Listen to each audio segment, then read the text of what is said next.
할렐루야. 우리 수요 찬양 예배 말씀 사사기 17장 1절부터 마지막 13절까지 말씀입니다.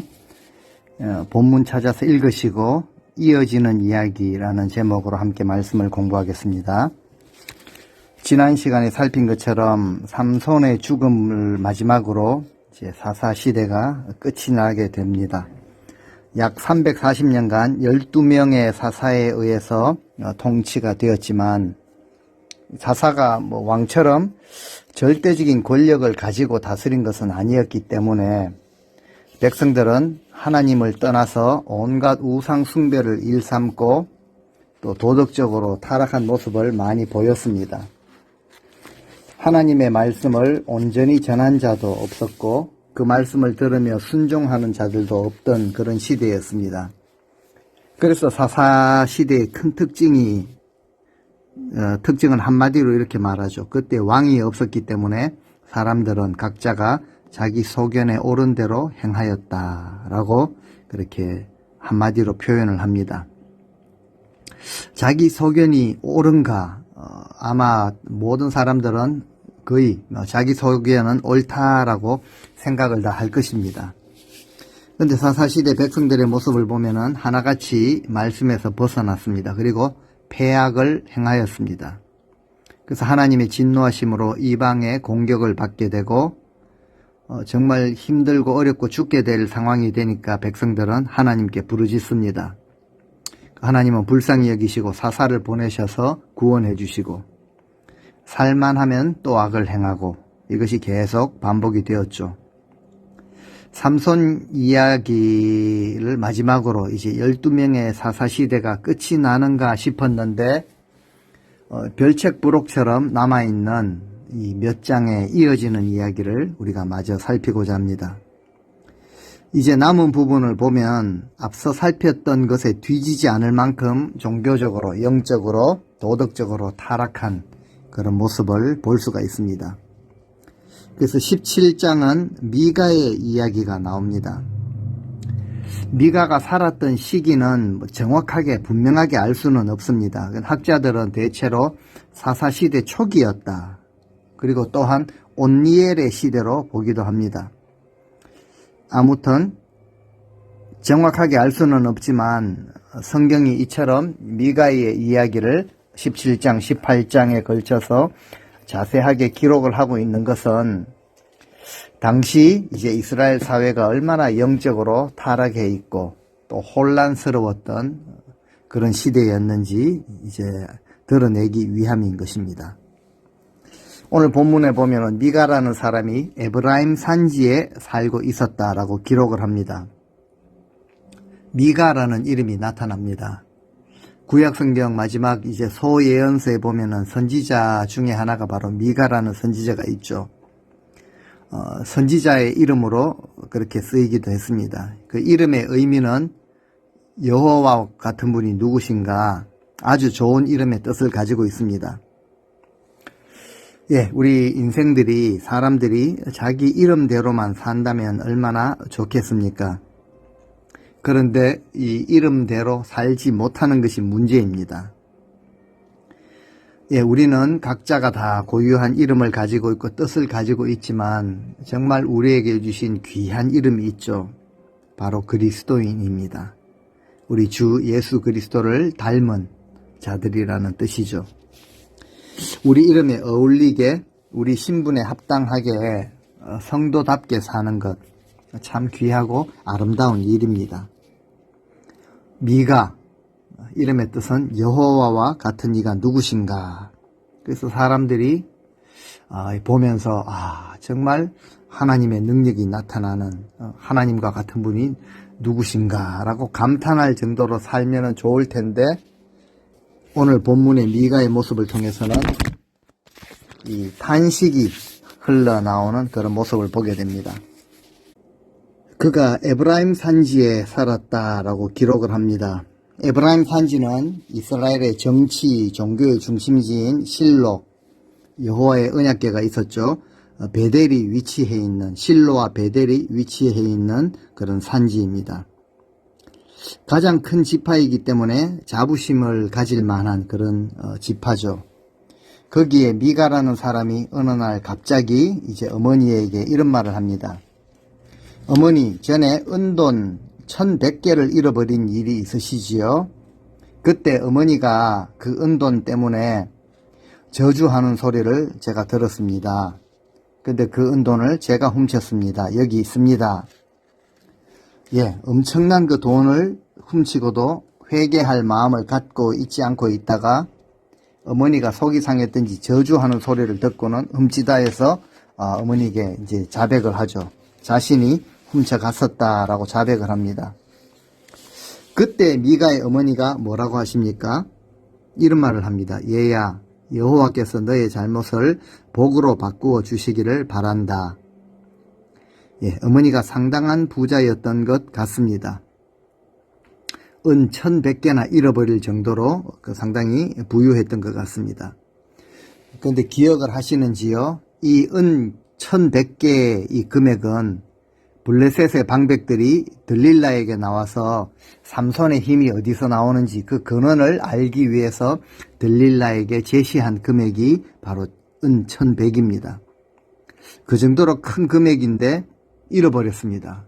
찾다가 못 찾으니까 이제 악담을 하며 저주를 했던 것 같습니다.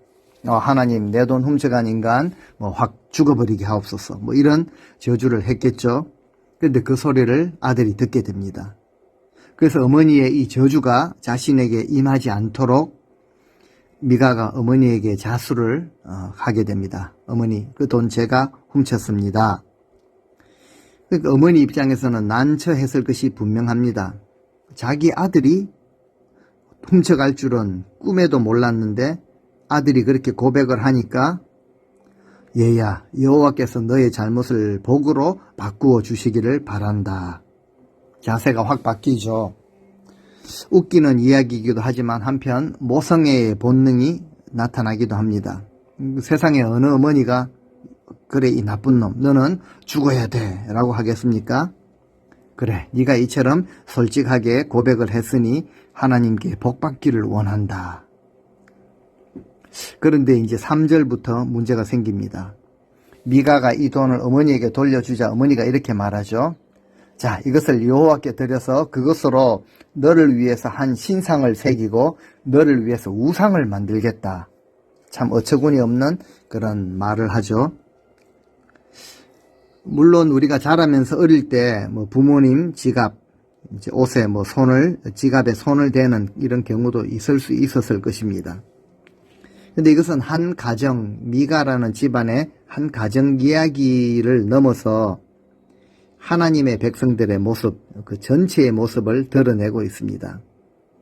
한 가정의 웃기는 이야기에 그치는 것이 아니라 여기서 얼마나 이스라엘 전체가 하나님의 계명과 율법을 무시하고 그저 자기 소견에 옳은 대로 행하였는가를 알 수가 있습니다. 어머니는 액땜을 하기 위해서 신상을 새기죠. 명백한 하나님의 계명을 어기는 행위입니다. 나 외에 다른 신을 두지 말라라는 첫째 계명, 또 둘째, 너를 위하여 새긴 우상을 만들지 말라라는 계명을 어깁니다.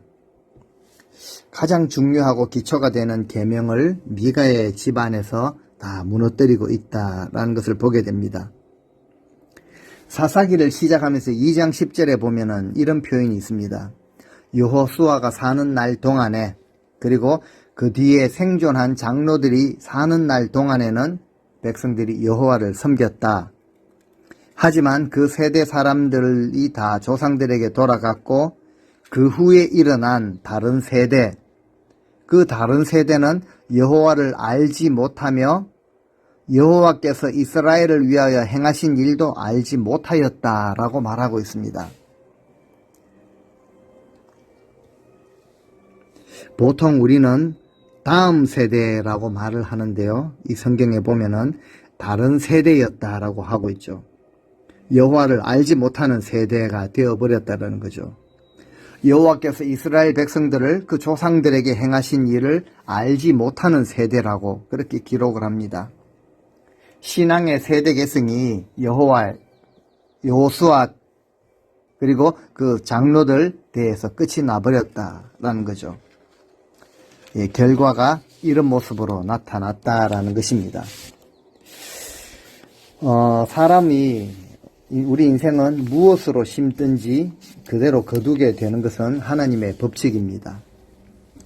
그래서 오늘 우리 이 자리에 부모님들은, 오늘 말씀을 들으시는 부모님들은 우리가 내딛는 발자국 하나하나, 이것이 바로 우리 자식들 세대의 열매가 된다라는 이 사실을 기억을 해야 합니다.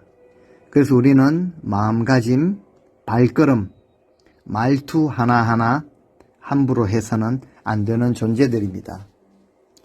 내 기분 풀어버리는 것에 끝이 나는 것이 아니라 자녀들 세대에 영향을 미칩니다. 우리는 부모라는 이름으로 사는 존재들입니다. 성도라는 이름으로 사는 존재들입니다. 얼마나 하나님 앞에서 깨어있는 삶을 살아야 하는지 모르죠. 여기까지 보더라도 미가의 집안에서 얼마나 여호와 하나님의 이름을 들먹이는지 모릅니다. 말끝마다 여호와, 거룩, 이것을 거론하죠. 그래서 좀 씁쓸한 기분이 들기도 합니다. 여호와께 복을 받기를 원한다. 그리고 이것을 여호와께 거룩히 드린다. 그런데 어떻습니까? 결과는 우상을 만들게 되죠. 종교적인 좋은 언어는 다 동원이 되는데 그 속에는요, 결국 자기를 위한 것, 자기 만족을 위한 것, 자기 소견에 옳은 것, 내 자식을 위한 것이다 라고 그렇게 표현을 하게 되죠. 그런데 그것을 포장하는 언어를 보면은 전부 종교적입니다. 거룩이죠. 하나님의 이름, 하나님의 영광을 들먹입니다. 그 은을 하나님께 드리겠다. 그런데 자기를 위하여, 아들을 위하여 그 포장을 여호와의 이름으로 했다고 해서 이것이 하나님을 위하는 것이 아니라는 것이죠. 자, 이렇게 조각한 우상, 녹여 만든 우상을 미가의 집안에 두게 됩니다. 5절 말씀에 그 사람 미가에게 신당이 있으므로 그가 에봇과 드라빔을 만들고 한 아들을 세워 그의 제사장으로 삼았더라. 예, 갈수록 가관입니다. 하나님의 법궤가 있는 실로에서 그리 멀지 않은 곳에 개인적인 신당을 또 두었다. 물론 그만한 여력이 있었겠죠. 하지만 이것은 당시 이스라엘의 모습이 얼마나 기복적인가, 얼마나 엉망이었는가를 입증해 주는 것이죠. 가까운 거리입니다. 실로에 가서 하나님 앞에 정성으로 예배 드리는 것 귀찮아했고요. 그것만으로 충분하지 않게 생각했던 것입니다. 조심스럽지만 오늘 우리들에게도 유사한 모습이 있습니다. 코로나를 지나면서 상황이 위험하니까 집안에서 그냥 대충 온라인으로 예배를 봐도 이것을 예배를 드렸다라고 말할 수는 없습니다. 대충 이렇게 온라인으로 예배를 봐도 된다. 어쩔 수 없지 않느냐. 지금 시대가 이런데. 그러면서 식당이나 다닐 때는 다 다니죠. 그러니까 집에서 그냥 대충 예배를 봐도 된다라는 식이었습니다. 또 반대로 우리가 예배를 드리거나 하나님께 드리는 이 헌신이 내가 이렇게 헌신하니까, 내가 이렇게 예배를 드려주니까 하나님 내게 복을 주셔야 한다. 기복적인 그런 차원에서 이루어진다면 이것도 참 안타까운 일입니다. 우리 집에 신당을 세우거나 우상을 둘 정도의 여력이 있으니까 내 입맛에 맞게 우상 세워놓고 편하게 제사를 지내겠다. 제사를 드리겠다. 그리고 그 앞에서 복을 빌겠다. 이런 마음을 가지고 있었습니다. 게다가 대제사장의 예복인 그 에봇과 드라빔. 드라빔은 이 가문이나 집안의 수호신을 의미하죠. 그 우상을 몇 개를 더 만듭니다. 제사장이 입는 옷인데요. 이 에봇, 종교가 기복화가 되어서 이 하나님의 법과 질서를 마음대로 무시하는 행태들이 순차적으로 나타나고 있습니다. 결국 미가는 자기 아들 중에 하나를 제사장으로 삼습니다. 유일하신 여호와 하나님을 섬기는 신앙이 아니라 가나안의 그 잡신들의 영향을 받아서 아무르면 어떠냐? 나만 복 받으면 됐지. 내 뜻만 잘 이루어지면 됐지. 요즘은 우리 성도님들의 이 구별된 그 삶의 모습도 많이 사실 무너져 있습니다. 예, 운수나 좋은 날 받기 위해서 점도 보고 사주도 보고 교회에 헌금도 하고 또 세상 친구들을 만나면 그 모습 그대로 동화되어서 그들 눈밖에도 안 나고 나도 이런 것 가지고 신경 쓰기 싫고 그냥 둘이 뭉실하게 좋은 게 좋은 식으로 그렇게 문제를 안 만드는 사람처럼 살아가는 이런 모습이 있죠. 오늘 미가 가정의 이 안타까운 모습을 넘어서 이것은 당시의 이스라엘 백성들의 영적 상태를 그대로 드러내는 말씀입니다. 그래서 6절에 또다시 그 시대의 특징이 나오죠. 그때는 이스라엘의 왕이 없었으므로 사람마다 자기 소견에 옳은 대로 행하였다. 예, 이런 혼란한 시대라도 그때 이스라엘의 왕이 없었는가? 아닙니다. 왕은 계셨습니다. 그들이 인정을 하든 하지 않든 우리가 깊이 인정을 하든 대충 그렇게 살아가든 여호와 하나님은 이스라엘의 왕으로 우리의 왕으로 계시는 분이십니다. 그래서 오늘 이 표현 사사기에 자주 등장하는 이 표현 왕이 없었기 때문에 자기 소견에 옳은 대로 행하였다라는 이 표현은 그 백성들이 하나님을 단 한 번도 주인으로 진정한 왕으로 주권자로 대접하지 않았다라는 의미이죠. 그래서 5절 하반부에 나타난 것처럼 드라빔 가정의 수호신을 만들었죠. 구색을 갖추기 위해서 자기 아들 중에 하나를 제사장으로 세웁니다. 오늘날로 표현하면 즉 자기가 아들에게 안수해가지고 너가 목사해라. 제사장은 이렇게 함부로 사람들이 임명하는 것이 아닌데 그 시대에 영적으로 얼마나 타락했는지 숨이 막힐 정도로 그 실상을 드러내고 계십니다. 이렇게 자기 아들을 제사장으로 삼는 것도 부족하다고 느꼈던지 다시 제사장을 찾고 있었는데 마침 한 레위인이 지나가게 됩니다. 성경을 보면 원래는 유다 땅 베들레헴에 살았던 자인데요. 8절을 보니까 거주할 곳을 찾고자 베들레헴을 떠나 에브라임 산지까지 흘러 들어오게 됩니다. 그리고 미가의 집까지 찾아오게 된 것이죠. 그런데 이것 역시 문제가 됩니다.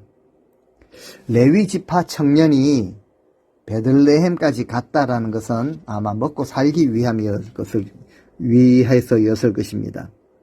이제 세월이 흐르면서 세월이 지나면서 이 청년뿐만 아니라 이 사람 저 사람 다른 레위인들도 다 베들레헴으로 또 몰려들었을 것입니다.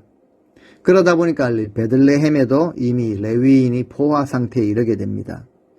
그래서 이 청년이 흘러 거주할 곳을 찾고자 유다를 떠나가지고 자 어디 가야 먹고 살까 북쪽으로 가다가 상당히 먼 거리인 미가가 있는 이 에브라임 산지까지 도착을 했던 것입니다.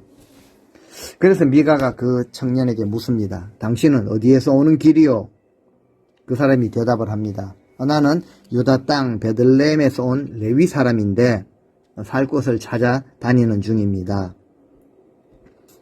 예, 이처럼 혼탁한 그런 시대적 상황 속에서 레위 지파가 아닌 사람이 제사장이 되는 경우도 그렇게 있었지만 그래도 레위인 제사장은 그래도 하나님이 인정한 권위를 가지고 있었기 때문에 미가가 볼 때 이 청년은 정상적인 제사장이 되기에 부족함이 없다. 그래서 이 레위인이니까 자기 아들보다는 나을 것이라고 그렇게 판단하고 아들을 대신해서 이 레위 청년으로 하여금 자기 집안의 제사장으로 있어줄 것을 제안하게 됩니다. 예, 이 이야기를 듣고서는 이제 미가가 그 청년과 협상을 합니다. 네가 생계 때문에 떠돌아다닌다면 그러지 말고 우리와 함께 거주하며 나를 위해서 네가 우리 집안의 아버지 그러니까 어른과 좀 제사장이 되어 달라. 제사장을 누가 임명하는 것입니까? 미가가 하고 있다라는 거죠. 이것이 사사시대의 모습이었습니다. 단순하게 제사장을 함부로 임명한 사건이 아니라 아버지와 제사장이 되라. 그리고 해마다 은 10개, 의복 한 벌, 그리고 먹을 것을 제공해 주겠다라고 제안하죠. 그런데 이 말씀을 보면은 미가가 이렇게 행동하는 목적이 기록되어 있습니다. 그것은 바로 나를 위하여라는 표현이죠. 그러니까 자기 자신을 위해서 제사장을 함부로 그렇게 자기가 세우고 있습니다. 연봉으로 은 10개, 해마다 의복과 그리고 먹을 것, 그리고 그 집안의 종교 행사를 담당하는 그런 서비스맨이 되어달라라는 것이죠. 미가의 어머니는 어땠습니까? 하나님을 위한다고 하면서 그 행동을 보면은 결국 아들 미가를 위해서 신상을 만들었습니다. 그리고 그 아들 미가는 만들어진 신상을 신당에다가 모아 놓았습니다. 그리고 그 신당을 지킬 제사장을 선발하였는데 이런 그들의 모든 행동의 목적이 바로 자기 만족이었죠. 자신을 위한 것이었다라고 성경이 기록을 하고 있습니다. 그 모든 것입니다. 어느 것 하나 빠짐없이 모든 것이 다 자신을 위한 것, 자기 소견에 옳은 대로였지 그들에게는 하나님의 법이나 통치, 질서, 다스림 이것은 안중에도 없습니다. 그리고는 이렇게 일을 막 진행해 놓고는 이제 하나님이 하실 일이 하나 남아 있는데 그것에 대해서 오늘 본문 마지막 13절에 이야기하고 있죠. 자, 레위인이 내 제사장이 되었으니 이제 여호와께서 내게 복을 주시겠지? 하나님은 그저 내가 이렇게 열심으로 신당도 만들어 놓고 제사장도 불러 놓고 이랬으니까 내게 복만 주시면 된다. 내 소원만 이루어 주시면 된다. 하나님께 복 받는 그 길을 내가 알고 있으니 내 방법대로 내 소견대로 하면 된다. 그 시대의 모습을 단면적으로 드러내고 있습니다. 11절을 보시면은 그 젊은 레위 사람이 미가와 함께 사는 것을 좋아했다라고 기록을 합니다. 그리고는 그 레위 사람이 마치 미가의 아들처럼 되어버렸습니다.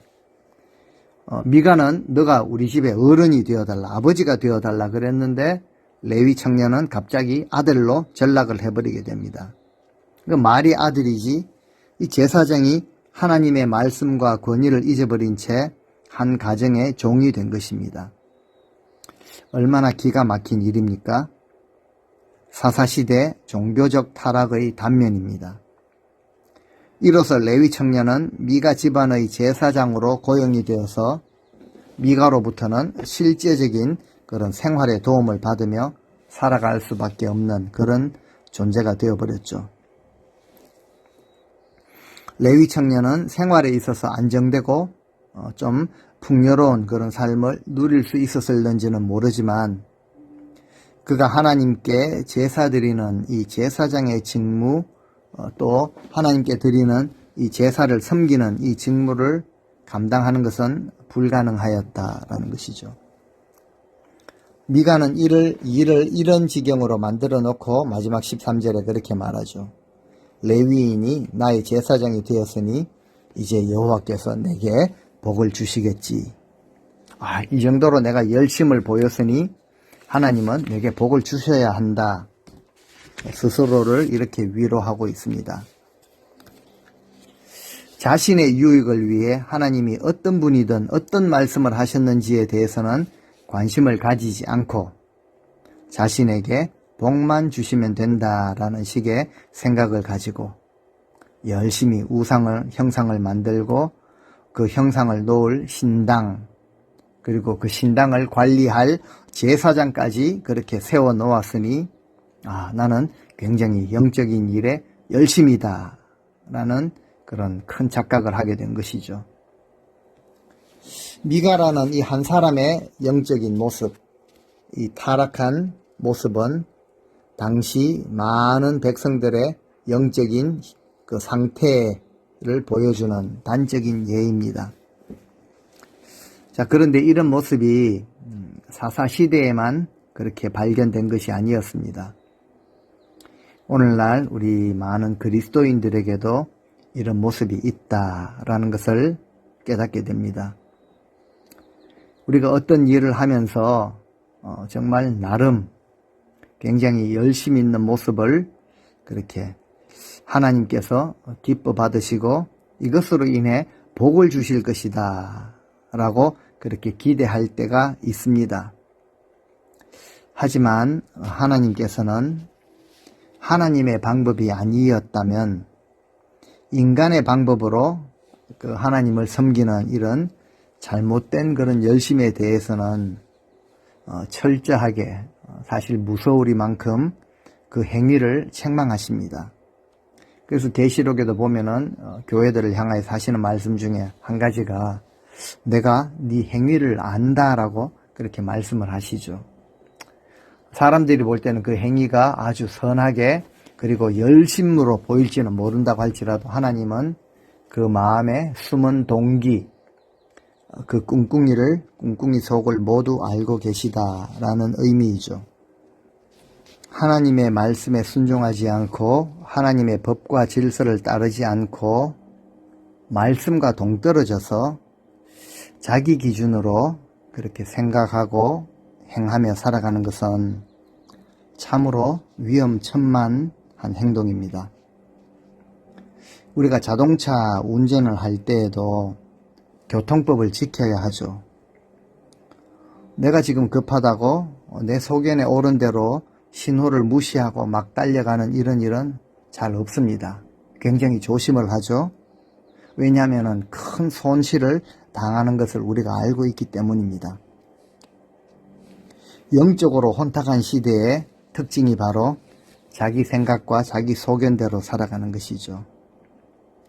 자기 생각으로 자기 소견에 옳은 대로 살아가며 자기 방식대로 하나님을 섬기려 하는 모습은 오늘날도 어렵지 않게 찾아볼 수 있습니다.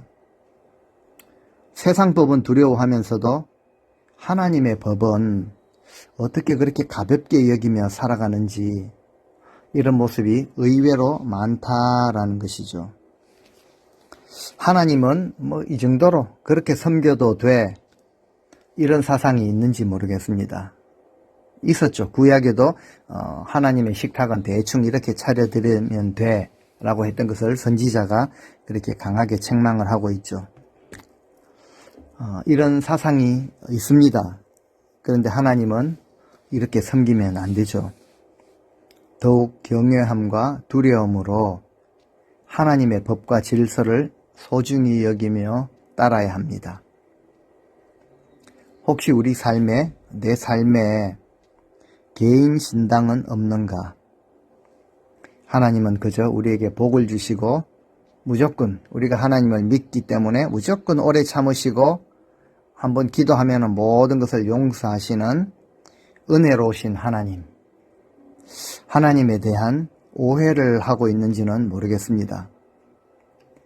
정말 어둡고 암울한 혼탁한 이 시대 상황 속에서 거센 세속화의 바람으로 인해 오히려 힘들고 불투명한 불확실한 그 삶을 살아갈 수는 있지만 이런 상황에서 자신의 소견을 따르기보다는 오히려 하나님의 말씀을 통해 하나님의 인도하심과 이끄심을 바라보며 하나님의 그 말씀에 철저하게 순종하는 삶을 살아갈 때 우리는 하나님의 은혜 안에 거하는, 그리고 하나님께서 이 하나님의 영광을 이렇게 순종하며 살아가는 자들에게 온전히 나타내 주신다라는 사실이죠.